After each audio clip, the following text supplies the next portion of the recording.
Welcome back. Hour number 2 of Spooky South Coast. Tim Weisberg here, along with the silent assassin Matt Costa and Stephanie Burke and John Brightman, filling in this week for the science advisor Matt Moniz. So you can tell it's been a while and not even getting everybody's names and nicknames right. But we are here talking about the paranormal, live on WBSM as well as on SpookySouthCoast.com, YouTube, the Spooky South Coast app, and rebroadcasting on the Dark Matter Radio Network. And thank you to Keith and everybody over at Dark Matter for putting up with our lapse in shows as we have to deal with the holidays and the weather and the football games and everything. They're very understanding about that. So thank you, Keith, for all that you do in putting together the best damn paranormal radio network online, Dark Matter Radio Network. So make sure that if you like the show, that you always go there and support the other great programs that they have as well. And speaking of support, everybody loves to, get behind something local. They love to get behind people that they know. They like to get behind the little guy. And you get the chance coming up here to be part of something really special. Something that's happening coming up on February 3rd, Friday, February 3rd. You get to be there for the premiere, the world premiere of a movie at the Capitol Theater and Creamery in Arlington, Massachusetts. It's going to be the premiere of the film Groundhog. And I love the fact that, and I'm sure it's not an accident, the day after Groundhog Day, you can go get scared by the groundhog. And joining us on the line right now is the director of the film, David McDonough. Good evening. Everybody. How you doing? Doing good. How are you? Oh, we are spooktacular, as we say here. So I'm assuming that the February 3rd date was on purpose. Yeah. I was trying to get the second, but somebody had already booked the second. They're probably screening the Bill Murray movie. That's why. That's what everybody's saying. So this is going to be the world premiere of this movie. It's happening at the Capitol Theater and Creamery on Massachusetts Avenue in Arlington. Tell us about this film. Tell us about what it's all about. Well, the film is kind of like, it's my love letter to 1980s holiday-themed slasher movies. Nice. It's about a man, he loses everything in his life on Groundhog Day, because the groundhog predicts 6 more weeks of winter. And then it takes place 5 years later, and he's kind of chomping at the bit, ready to snap, and then the groundhog does it again, and then after that, it's just a slasher movie just ensues. So now, is this going to be something where you'll have the film, and then there'll also be like a Q&A where people can talk to you about it as well? Yep. We'll have a Q&A. The cast will be there, starring Sam Hayes, Alexandra Coppola. We got Richard Chandler, James Balsamo. It's produced by Boombastic Films. And my producer, Matthew Fisher, is the head honcho of Boombastic Films. But yeah, we'll have a Q&A after. We'll have picture opportunities before that. And we'll have like a red carpet. So this isn't your first film. You've done some other films in the past. I would say I've been making films before I got together with Boombastic about 2 years ago. I've been making films for about 21 years. But then in 2014, I got together with them. I kind of found a group to work with, and it just worked out perfect. And been working on their films, Matthew's films, Richard Chandler's films, just working my way up to this. This is I co-directed one that hasn't come out yet, a while back, but this is my first, my directorial feature debut. And you are also the writer of this film as well. Yeah, writer, director, editor. I did the music. I'm in it. I acted in it. So it's really it's a very homegrown thing, but it's great when you can see your vision and all your hard work kind of put there together on the screen. Have you watched it on a big screen yet, or are you saving that for the premiere? Just a big television. Just watching the cuts of it on the big screen. But yeah, I'm saving the big screen movie theater debut for watching it in there. So how do you get the ideas for something like this? I mean, is it just, does it just pop into your head? Do you start looking for inspiration in other places? I would say I have a lot of writers and directors say they have dreams. I'm always dreaming cinematically. So I have that like movies running in my head constantly. And for this, I was there's a movie called The Monster Squad. Oh yeah, that came out in '87, and they kind of teased in that movie. They didn't show any of it, but a Groundhog Day slasher movie. So for years, I'm like, I want to see a Groundhog Day slasher movie, and one never came. So one day I was just like, I'm going to write a Groundhog Day slasher movie. So what's the? We've had people that have come on the show in the past and talked about from a fiction writing standpoint. We actually have a guest that's going to be coming up in coming weeks who deals in the creepypasta genre. There's a strong amount of horror fiction writers and people who are involved in the writing aspect of it here in Massachusetts and in New England. Is there a very big horror film community as well locally? There is, yes. Between Matthew Fisher, me, Richard Chandler, I would say Massachusetts has bred some of the best like horror writers throughout time, and there's just so much like the roots of Massachusetts is just so ripe for horror, and we're a rising like filmmaking community, and the independent scene's pretty strong. I mean, I know it's different at the level that you're working at. Obviously, doing things independently and working with smaller companies, but Massachusetts has become a very good place, a very fertile place for filmmakers of all levels because they're really opening the doors more to more filmmaking here in the Bay State. Yeah, I mean, at one point they were trying to make a new Hollywood in Plymouth. It's just a really good place to film, just great scenery and whatnot. And one of the great things about it is, when you need creepy locations, you don't really have to worry about too much set building because there's plenty of creepy locations around to film at. Absolutely. And they're all registered with the film commission, so they're all like, yeah, we'll take your money, come and film. Yeah, like The House, I can't remember what town it's in, but there was a movie called The House by the Cemetery, and Lucio Fulci directed that, and they filmed it in Massachusetts.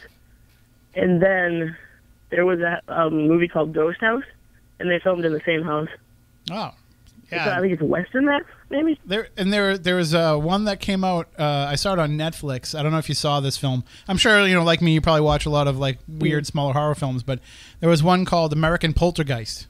Yeah, that was supposed to be the Lizzie Borden house. Jordan Pacheco directed that, yeah. I believe. It was supposed to be like the Lizzie Borden legacy.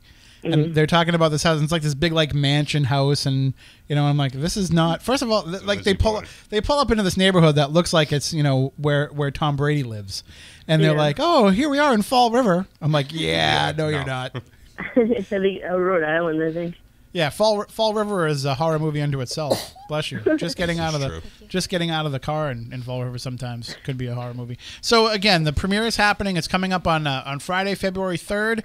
It's happening at the Arlington at the Capitol Theater and Creamery. I'm assuming Creamery means there's ice cream. There is ice cream. So that's like a main draw for a lot of people.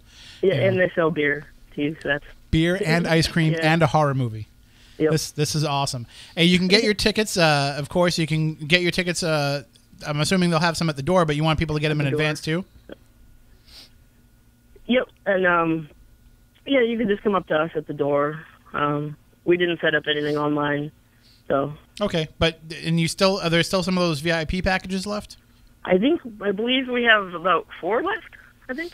So you get admission to the screening, you get the 24 by 36 theatrical poster, the 11 by 14 teaser poster, and you get the Groundhog keychain. Yep, and the posters are all signed by all of us. Excellent. And you get admission into the movie. And it's only $30 for the VIP package, or $10 just for general admission. I mean, it sounds like a great cheap night out, a good date night for people. If you just meet a girl, or a girl just meets a guy, or guy, whoever it is that you're into. It's 2017. Whoever you want to take to the movie is fine by me. But an awesome first date. Exactly. I'd want to hear that story. Take them to the horror movie, have them cuddle up a little bit closer, but you're at something special. It's not just going to see a horror movie. You're at this great premiere, and you get to meet everybody. So hang out with us, So and I believe that we have a pair of tickets to give away. Yes, we do. So we will do that, and what we'll do is, after we're done talking to you, we'll throw out a trivia question or something, and then we'll just let you know who the winner is, if that works. Alrighty, that works. And so again, if you want to go, again, it's happening February 3rd, Friday, February 3rd, 7:30 p.m. at the Capitol Theater, 204 Mass Ave in Arlington. We'll keep sharing it as well on social media to let people know, and absolutely go out there and help support local horror and local filmmaking. Thank you. What's up next? Is it going to be Groundhog 2, or you have something else in mind? That will probably realistically be my next thing. But we're actually we're over the summer. We're working on Richard Chandler's next one. It's a wrestling horror movie. Whoa, hold on. Yeah. Do you need a ring announcer? Oh God.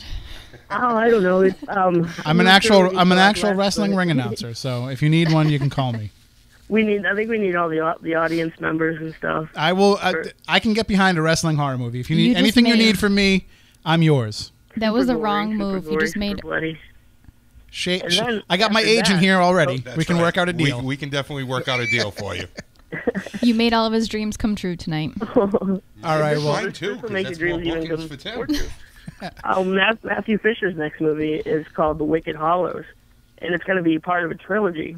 Part one of the trilogy about the Bridgewater Triangle. Wow. Yeah, that's also right up our alley. Yeah.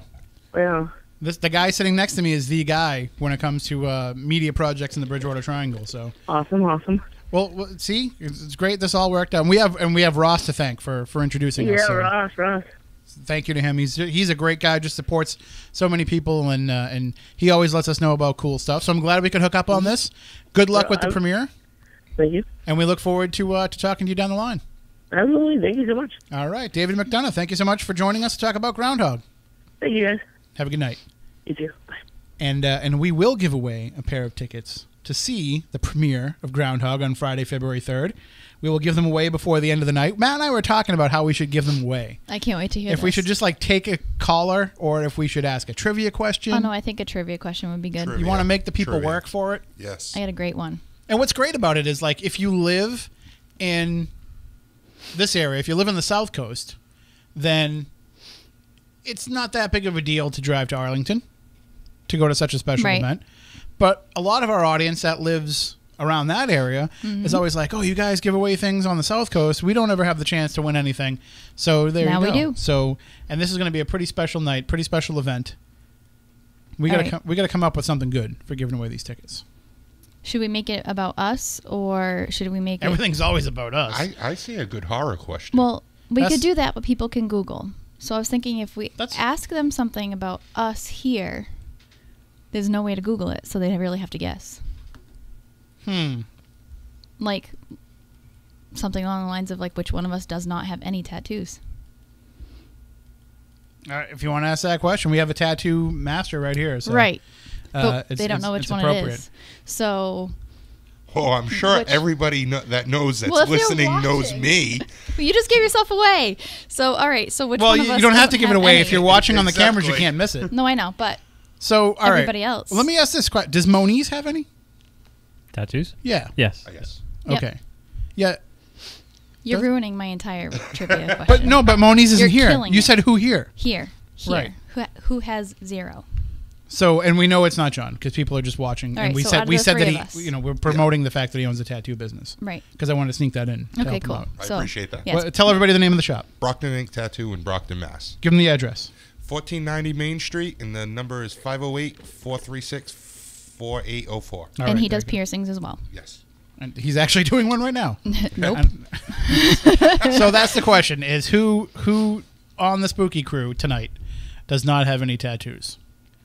And all right, what time are we having them call in? Well, you can call in at 508-996-0500, 877-996-1420. We will do this one live on the air, and we will take your calls with your guesses. And then when we have the winner, we can kind of just see if Matt will run in the other room and just get all their information, because we don't want to have people give their personal info over the phone. So there you go. Is it Stephanie? Is it Matt Costa? Is it Tim? Who on the spooky crew does not have a tattoo? And we won't ask the people that do to show them once the answer has been given away. That might get weird for someone out there. So, well, but that's the question. Who doesn't have a tattoo? 508-996-0500, 877-996-1420. You can take a little time to think about it. People are going to be watching on the screen and be like, I'm going to watch for a few minutes and just see if I see a tattoo come across the screen. So feel free to call by the end of the night. And if nobody wants to hazard a guess, we'll give them away by the end of the night for sure. Okay. One way or another. Don't make it easy. This will be fun. So somebody's just like, wait, what are you guys doing? We're giving away tickets to go see the premiere of Groundhog.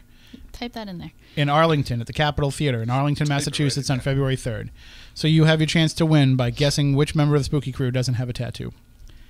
And like, I'm going to start holding my arms like this so that I can't give people a clue one way or another. Yeah, but a lot of people have hidden tattoos too, so... If I had known we were giving this trivia question, I would have worn a sleeveless shirt. Not that I'm giving hints one way or another. Oh my God. I'm just saying. So, I guess should it be the person who doesn't have a tattoo has to get the Groundhog movie poster tattooed across their back? That would... I don't know. Or back tattoos I hear are like the worst. No. Not at all. They're not the worst? But I can't... Ribs. Well, you know about this stuff. You know tons of tattoo people and tattoo removal people. Ribs. So it doesn't give anything away if you know about it. Ribs. People get tattoos on their ribs? Oh, yes. Yeah. And it's a very popular spot. Neck is going to be a very sensitive spot. Obviously, your head. I mean, when I got my head done, when they got into the soft spot, I was in full-blown tears. I won't deny it at all. Really? So I'll take my back 10 times over versus doing my head again. I've heard feet, too. Tops of feet. Yes, feet also hurt, too. But it also depends on the artist. If the artist knows what they do and they back the needle out so you're not going as deep, and that hurts less. If they don't know what they're doing, they're going to dig deep in your skin, and it's going to hurt. I know plenty of people that... My uncle has a tattoo of Jiminy Cricket on his inner thigh. He does. Really? Yeah. Like legit. And I saw it one time, like when we were swimming, and I was like, Uncle Tom, why do you have a tattoo of Jiminy Cricket so high up on your thigh? And he says, because I have to drop my pants to talk to my conscience. But it's a legit tattoo. It's real. So there you go. There's your question. And speaking of questions, we've been talking about promoting some different things that have been going on, but we haven't really talked about the paranormal in a long time, because before we stopped having the show, before we went on our little holiday hiatus there, we had a guest on talking about H.P. Lovecraft. We had a guest coming on who claimed to be Jesus Christ. By the way, how did that go? I missed that show. It was painful. Listen. It was painful. Let's not. I got angry. And I don't get angry, but I get angry. Super angry. Nothing against Richard Brown. No.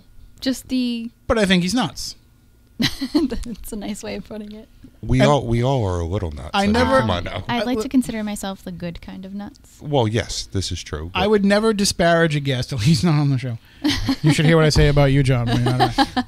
But anybody who comes on the show, we have a hard and fast rule here that we can't say for sure if they're right or wrong. Mm-hmm. So we let them have their say. And so when somebody sends me an email and says, I am the reincarnated, the resurrected Jesus Christ, I say, well, I can't prove that you're not. You give them time to talk. So why don't you come on? And if I think it'll be interesting for the audience, I say book it. If Chris thinks a guest would be interesting for the audience, he'll say, I'm going to book this person. It's always the first thing in our minds when we go to book a guest is, will the audience be entertained by this? Can we get a good discussion out of this topic, out of this person, out of what have you? And when the first thing that you say, when I say, what makes you think that you are the resurrected Jesus Christ? When the first thing that comes out of your mouth is, well, you remember Waco, Texas, and the Branch Davidians? I'm like, okay, now you've got my attention, because that is like, you want to start talking about other wackos, that's a great way to kick off that discussion. It was very bizarre. But the problem is the stuff that he was saying just didn't hold water. When you're talking about, when you want to be Jesus and portray yourself as Jesus, you have to adopt some of Jesus's beliefs and principles. Of course. And one of those principles, I always thought, again, I'm no religious scholar, but I always thought that Jesus was kind of like, hey, we should all love each other. Yeah, he was the most racist Jesus I've ever met. He was a very racist Jesus.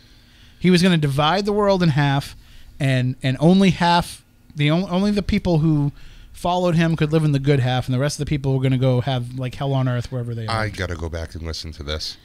Just to hear this. We actually went over midnight for almost an hour discussing the entire 2-hour show with him after he hung up. Because it warranted that much discussion. Wow. It was absolutely strange. So it's a 3-hour show. I would call it a must listen. I definitely would. I will have to go back and check out. I mean, if I have to upload the podcast still because I apparently you failed on that. But the YouTube video says I'm Jesus, I have to listen at least once. He didn't even He didn't even give any reasoning as to why he thought so. But we kept asking. Yeah, I asked him at least 3 or 4 times. And he just didn't have an answer. And when I would argue, like, literal, like, theology up against what he was saying, And didn't care. No And response. then Matt Costa, what did he hold up? A picture of him holding, what was it, 30 grand or something like that? Yeah, I think it was like a reward. It was Yeah. like 30 grand if you could prove he wasn't Jesus. Yeah. Yeah. Yeah, but he's Listen, like holding it up like a mugshot. I'm not advocating for the end of days, but if I was like the real Jesus and this dude was pretending to be Jesus and offering up 30 grand to anybody that could prove that they weren't Jesus, I would come back just to take the man's money. Like just to teach him a lesson. Thank you on for a YouTube content. He does, yes, and he was tweeting about nice. us. He was selling Chihuahua puppies on his YouTube. Really? Yeah. That's terrible. Chihuahua puppies. Mm-hmm. I hope somebody adopted those puppies. Wouldn't Jesus just give away Chihuahua puppies? Exactly. You would Yeah. think because so. he doesn't need money, he's But Jesus. he's going to make that 30 grand to give away to whoever can prove him wrong. Well, if he's listening and he still does have puppies, I want a new Chihuahua puppy because mine's getting a little older. So please let me know. for 30 grand, one can be yours. Oh my God. So, listen, he was a good guy, a good guest, you know. Got an interesting conversation out of him. It was weird. Not Jesus. Not Jesus. Just going out on a limb. I could be proven wrong by this eventually, but I'm just going to say You might get not struck Jesus. with lightning when you walk outside. not Jesus. If you can see anything, Yeah, because with it the fog. literally looks like pea soup outside of our window. Somebody brought this up in the chat room, and it was something that I We're going was there. thinking in my head already. Yep. But not about the question in the chat room is if the division in the nation will affect the paranormal field. Well, they asked how do we think it already has, is what it sounds like to me. But I was thinking along those same lines from a religious point of view when we're talking about somebody who thinks that they're Jesus. And I wanted to point out the fact that you have a very, at least in my experience, and I know that it's different in different places where religion means different things to different people in different places.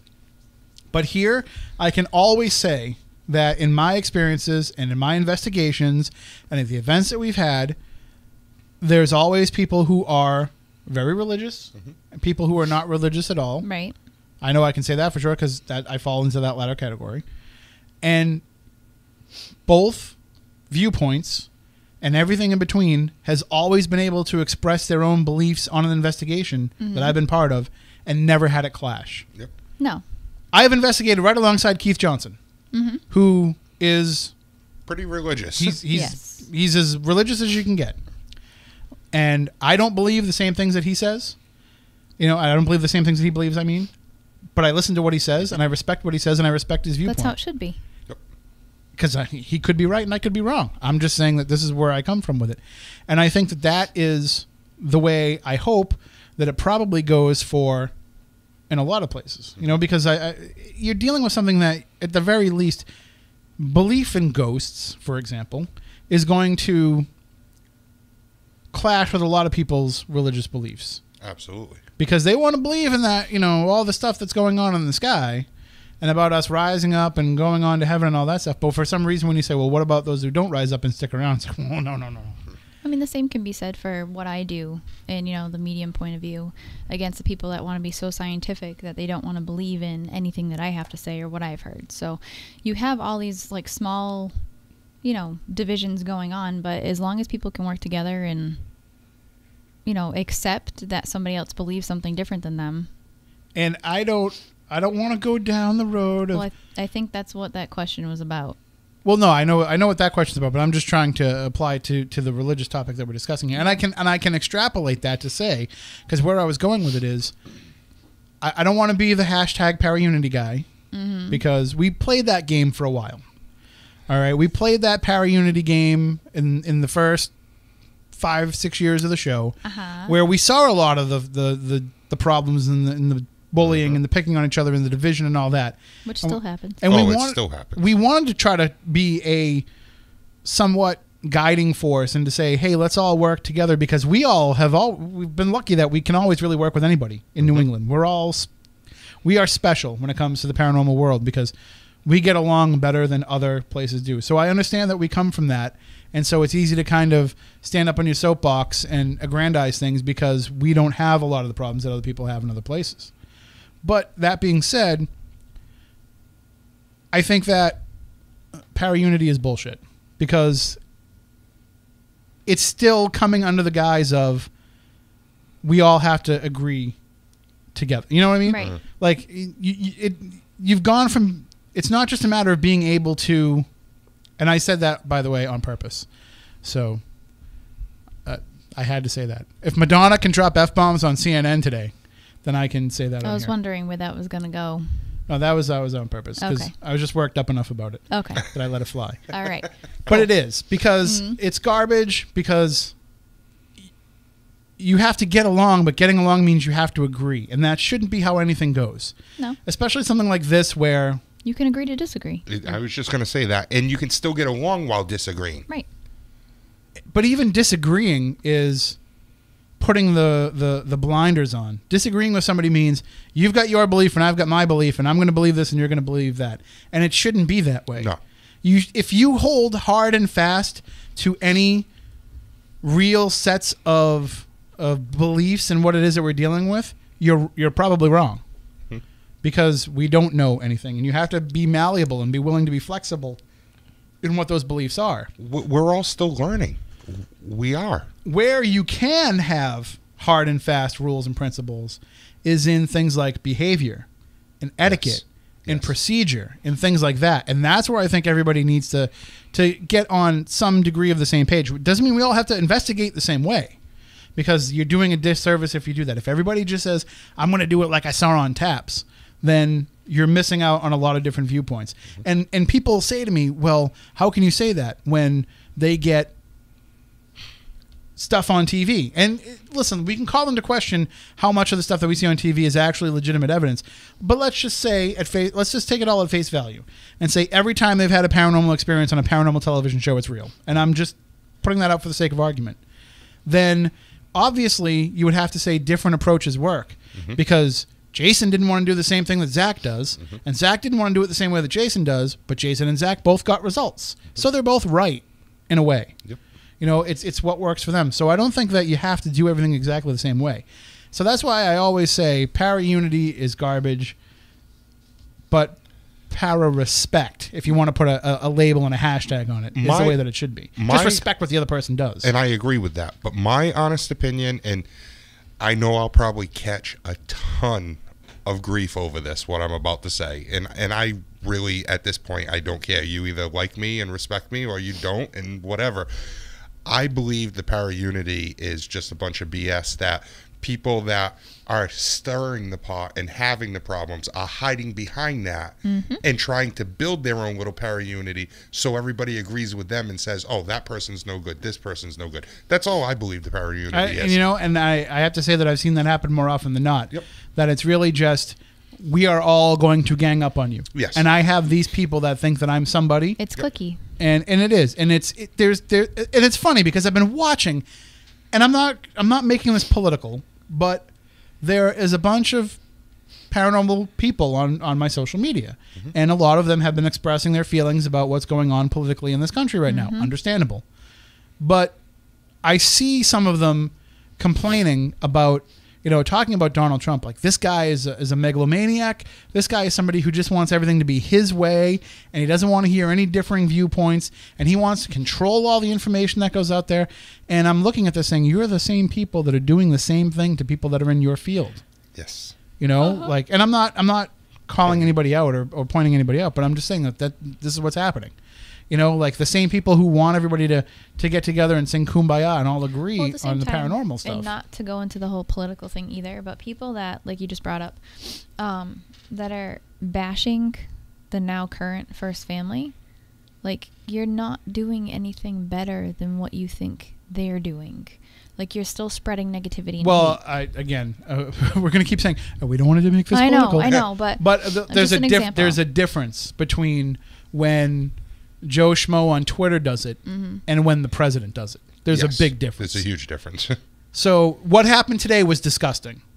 What happened today was an embarrassment for the country, because, and I know you were busy, so you probably didn't have a chance to see everything I missed it too. I have no idea. My shop was busy. everybody in the chat room is going to start complaining. Everybody listening is going to start complaining. It's going to go politics talk for like 2 minutes just so I can explain this. But today, Donald Trump's first public speech as president, not including the inauguration, but his first speech was at the CIA. And he stood in front of the wall where they have the 117 stars for all the CIA agents who have passed away in the line of duty, including some that nobody will ever know their name because of the classified nature of what they did. Naturally. And so that's where they put Donald Trump to give this speech. And he went out there and gave a campaign rally speech, essentially. He talked a little bit about what he wanted to do for the CIA and about how he had their back and how the dishonest media created this feud between him and the intelligence community. Fine, all that stuff. But then he also talked about the size of his inauguration compared with the tweets that were being put out. And he made it about himself. And that was pretty bad to begin with. But I was like, your first speech as president, I'm going to give you a pass, man. I know that you're at the CIA, but the cameras are on you. There's a learning curve involved in this. I understand. But then this, if you're familiar with the tweet that came out, the New York Times put out a tweet yesterday, side-by-side pictures. How many people were on the mall for Obama's inauguration? How many people were on for Trump's, okay? They put that out there. Now, I'm looking at that myself when I see it, and I'm like, when did you take that picture? Was it when Donald Trump was getting sworn in, or was it when people were getting ready? I understand that there can be some bias in the way that it's presented. So, but then the National Park Service retweeted that picture. Now, the National Park Service are the people that are in charge of putting all that together, like in terms of keeping all that safe. That's a national park, the mall in D.C. So, the White House suspended the National Park Service's ability to tweet until further notice. I did hear about that today. Which is ridiculous to begin with. You should not have any say in these different departments and whether or not they can tweet things out and what they should be putting out. That's ridiculous. But anyway, fine. That happened. Then, later on, they have the first White House press briefing, which the first briefing wasn't scheduled until Monday, but they decided that they had to talk to the media today. So they assembled the White House press corps, and Sean Spicer, the press secretary for the White House, comes out and basically scolds the media. Basically comes out and bitches like a whiny brat, yelling at everybody about how ridiculous it is that they're sharing these stories and all this and that, and we had the biggest inauguration that anybody's ever had. The most people ever saw this inauguration. Here are the facts. We were viewed by more people than anybody else. Well, that's come out as not true. And then he stands up there and says that these white protecting mats that were put over the grass, that you saw those, but this was the first ever inauguration where they ever used those ever before. So that's why you were seeing those, and you never saw those in Obama's inaugurations, because they didn't use those then. So had they had them for Obama's inauguration, you would have seen them.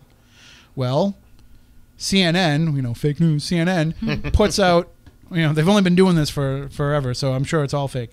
But they put out a tweet. They get a picture from Getty Images from 2013 from Obama's second inauguration of the workers laying out those white mats over the grass to protect the grass for the inauguration. So you want to stand up there and bitch at the media about not having the facts when you're up there lying to people. And you're not going to get any kind of apology about that. So that's just my little political complaint. I don't have the Saturday morning show anymore. I was going to say, you need to tone it down. And I'm probably going to get in trouble now on Monday for actually giving political opinion. Because that could be a deep rabbit hole. The way that I look at it... Well, that's, my job now. I can't do that. Right. So the way that I look at it, and to be done with the political thing, because I didn't mean to make it political, but there is literally not a damn thing anybody can do to change that. And I think we all, as Americans, have to just kind of do as best as we can as individual people to make things better. And I'm using all of this as a lesson toward the paranormal community. That's kind of the point of all this. Right, but that's my point too, is stop spreading negativity and hate. If we can stop on our teeny tiny little people level, then someone, if you don't like him, Donald Trump, isn't going to have a lot of power. He's fighting against the negativity and hate that is spewed at him because of his negativity and hate. It's just a vicious cycle over and over and over again. Is right. If he says I don't know how much you're fighting against it. I think in some way. Well, then why would he have that entire thing today to call them liars? Because you kind of like to stir it up a little bit. But that's more. My point is he's doing it. And I'm not Listen, saying that from a. I'm we not know saying who you that from voted for. It's fine. I'm not saying that from a political perspective. I'm saying that from and again it applies to the paranormal. Some people like to stir the pot because when the pot They is enjoy stirred, the drama. Not only that, but when the pot is stirred, people look to them for what they think. And people look, you know what I mean? So it's a little bit of a way to stay relevant, a little bit of a way to keep yourself in a position of being able it's to. It's such a different world too down. now because we are in like the social media era. Like everything is social media. And unfortunately, our president is a reality TV star. So I think everything is different. But at the same time, I think we need to focus more on what's at home than social media and constant crazy. I kind of like the fact that he tweets everything that he's thinking. I follow him on Twitter. It's great. Oh, my God. I love it. So, anyways, point is, everybody play nice in the sandbox. Stop the crap. Because this world is going to hell in a handbasket. Listen, it's always been this way. It's a flip side of what it was. Well, social media now highlights it. It's still a flip side of what it was 8 years ago. Right. You know, it's the same thing that it was 8 years ago. It's the other side now, right. saying the same things that the other side it's said very before. true. It's absolutely true. And again, going back to the paranormal, we see the same thing. We see people that continuously stir the pot because of social media. Being involved in it is not a scientific pursuit. I know we can debate the science of it to begin with, but it's not a scientific pursuit. It's a sociological pursuit. Being involved in this field isn't about. It's not about proving anything scientifically, because you're not going to. Because even if you do, science isn't accepting it. But it's about being able to factor in sociologically. It's about being able to help people. It's about being able to figure out our place in the chain of existence. And I don't mean like in terms of, mammals and animals. I mean like in terms of spiritual existence. Yes. It's a way to kind of figure out how we fit in and what we're supposed to be doing and all of that. And none of that is science. It's all sociological and it's all anthropological, and that involves other people. So you can't be a paranormal investigator in a vacuum. No. Because you can't talk about the existence of this stuff without seeing how it factors in on people. And we have a call coming in, so I'm actually gonna take the call because maybe it's a guess for our tickets because we are still giving away those tickets. Oh yes. Good evening. You're on Spooky South Coast. Hi, this is Matt Riley. Oh, hey Matt, how you doing? Pretty good. How are you? All right. Are you calling in to join the discussion, or do you want to try to win the tickets? I don't know. Do you know the contest? Do you know the contest that we're doing? I do, yeah. Could you make the premiere of the film if you won? When is it? Saturday, February 3rd? It's Friday, February 3rd in Arlington, Mass. Oh, Friday. I'm not sure if I can. Okay, all right, no problem. Because Yeah, you've seen the Spooky Crew quite a bit in person, so you could probably guess the trivia question pretty easily. I think I know, but I'm not sure. Well, how about we let him guess for fun and we not give him the answer in case somebody the next else is calling in though. Somebody else. So let's just let him so. guess and not tell him. But not tell him if it's true until all right, later we'll let you give a guess. Okay. Well, I was able to narrow it down using process of elimination. My guess would be 10. All right, so that will be noted. That's Matt's guess when we give the. So we got one for Tim. When we give the answer away, and whoever was just calling in, we will give the tickets away. So you can call back in a minute. But so Matt, you heard what we were talking about. I assume that you want to kind of jump in with that. With your discussion? Yeah. I don't know what to say. Oh, that's all right. okay. That's fine. I just wanted to call in and say hi. That's well, awesome. Hello. We haven't seen you in a while. Are we going to see you at the zombie prom? Since I've watched. I will be going to that, yes. Excellent. Good. Yeah. So when we go throw cherry bombs in the toilet like we did at the real prom, oh my goodness, you can join in with us.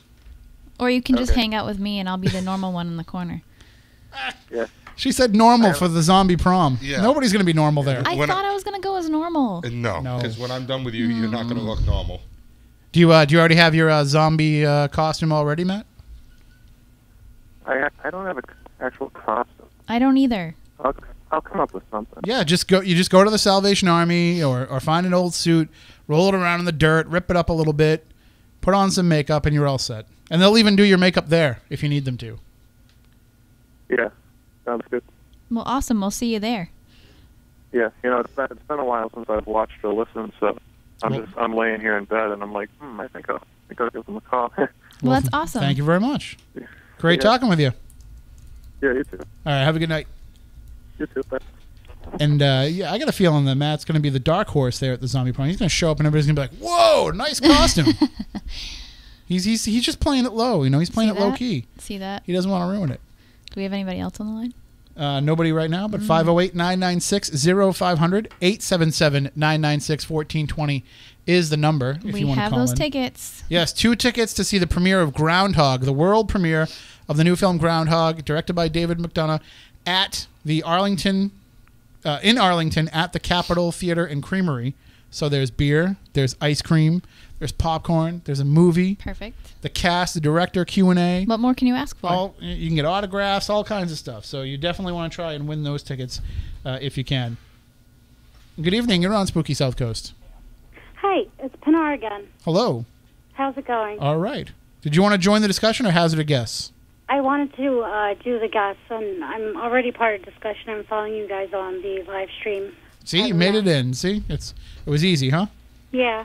All right. So what's your guess? So I believe I want to say Stephanie. Oh, so we got one for Stephanie, one for Tim, and you're trying to win the tickets, right? I am. I want to find out information about that because I had lost internet connection. So when was this? It's Friday, February 3rd in Arlington, Massachusetts, at the Capitol Theater and Creamery. Oh, okay. All right. Yeah, I'm definitely interested if I win. Then we would have to tell you that. I'm sorry. It's not Stephanie. No, it's okay. All right. But hold on, because nobody else is calling in and guessing. We're going to give you the tickets. Are you kidding me? No. We don't have to follow rules here. You don't have to actually get the question right to win. We can just make stuff up on our own. I'm so glad I called in with my awkwardness before and got to see everything. I really love what you guys are doing. I think it's great. That's awesome. Thank you. And you will have all the so you and John are familiar with each other, right?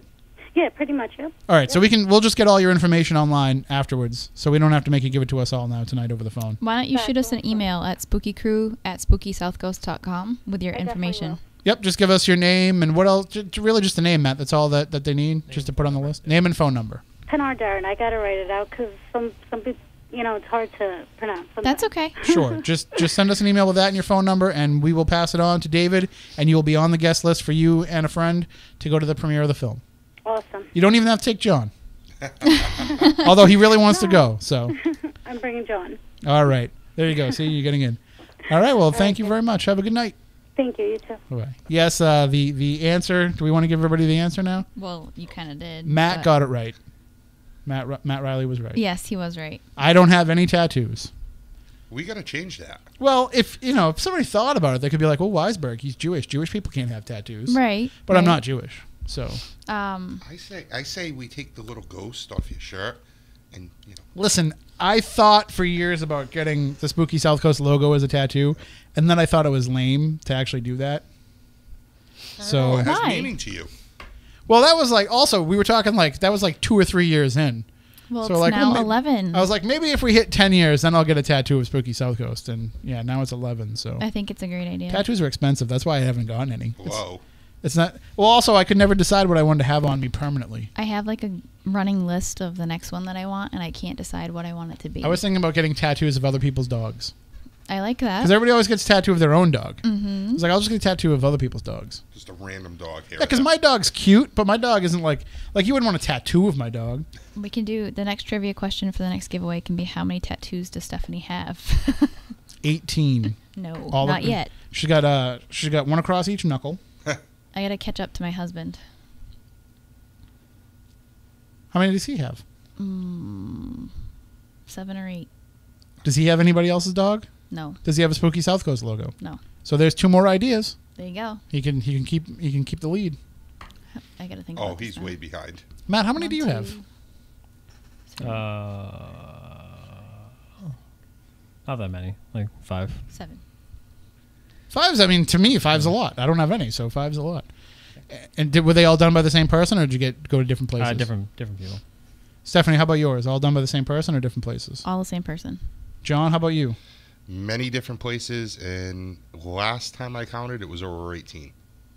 I say way more than 18. Well, he says 18, but like, does your arm count as one? Yes, this would all count as one, and my back all counts as one because it's one whole design. Yeah, it's that logo. That was crazy. The NEPR logo on my back crazy. takes up one whole thing. That's awesome. Nobody asked me how many I have. Although there is a question in the chat room if you have a cat tattoo. I do not have a cat tattoo. That's not a. I figured. It's not a euphemism. I figured. We know that you love cats, so. It's funny. I actually did one today. Did you? A cat tattoo? Did you put a tattoo of a cat on a person? Yes. Or did you put a tattoo of a person on a cat? No, tattoo of a cat. If somebody showed up with a cat, would you tattoo it? Absolutely not. All right.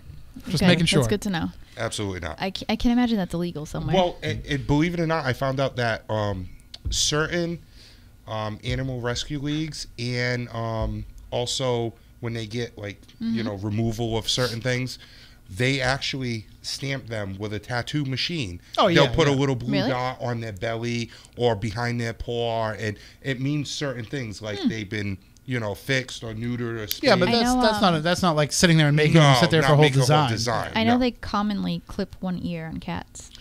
The dogs Which is also awful. get cropped, which is from what I heard. Well, and they very chip painful. everything now too, so they're shooting that chip under their skin, so Right. they're already going through some discomfort. Yeah. And people are like, oh God, someday they're going to chip humans. I'm like, yeah, that'd be awesome. See, there's the little cat tattoo I did today. No kidding. I would love to have. That's nice. See, little cat tattoo. I'd love to have a chip implanted in me. Why?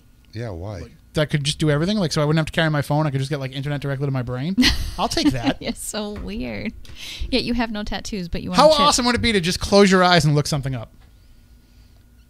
Honestly, it's Like probably RoboCop. coming. I've seen Black Mirror. I don't want to. No. Oh, that's true. Yeah. It's funny. When I look at my phone, I went from the cat tattoo. The very next picture is of Tim.